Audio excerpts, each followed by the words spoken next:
ఆకాశంలో మిళుకుమిళుకుమంటూ తళతళలాడుతూ మెలమెలలాడుతూ కన్నుల పండుగ చేస్తుంటాయి తారలు. అవే నక్షత్రాలు. అలా కాంతివంతంగా ఉన్న చుక్కల్ని గమనిస్తే రకరకాల రంగులుగా కనిపిస్తాయి. ఇలా కనిపించడానికి రెండు కారణాలున్నాయి. ఉపరితలంలో ఉన్న ఉష్ణోగ్రతల్లో భేదం ఒక కారణం.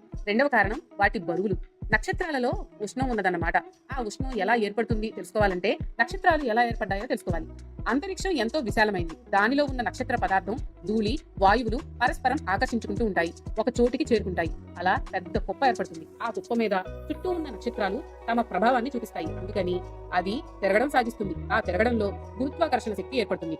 దానితో కుప్పలోని అణువులన్నీ ఒకదానికొకటి మరింత దగ్గరవుతాయి. సైజు తగ్గుతుంది. ఇలా ప్రక్రియ కొనసాగి ఉష్ణం మరింత పెరుగుతుంది. ఆ కుప్ప మొత్తానికి గోళంలో మారుతుంది. నక్షత్రాల బరువు, ఉష్ణం ఈ విధంగా ఏర్పడతాయి. ఎర్రగా కనిపించే నక్షత్రాలలో ఉష్ణోగ్రత 3000 సెంటీగ్రేడ్ డిగ్రీల నుండి 3500 సెంటీగ్రేడ్ డిగ్రీలు, ఆరెంజ్ రంగుకు 2500 సెంటీగ్రేడ్ డిగ్రీల నుండి 5000 సెంటీగ్రేడ్ డిగ్రీలు కావాలి. తెలుపు, పసుపులో కనిపించాలంటే 5000 సెంటీగ్రేడ్ డిగ్రీల నుండి 6000 సెంటీగ్రేడ్ డిగ్రీలు ఉండాలి. అలాగే 6000 సెంటీగ్రేడ్ డిగ్రీల నుండి 7500 సెంటీగ్రేడ్ డిగ్రీలు ఉంటే నీలి, తెలుపు రంగుల్లో కనిపిస్తాయి. అంటే బ్లూ అండ్ వైట్ కలర్స్ లో కనిపిస్తాయి. ఇలా ఉండే రంగులను బట్టి నక్షత్రాలను 6 వర్గాలుగా భాగించారు ఖగోళ శాస్త్రవేత్తలు.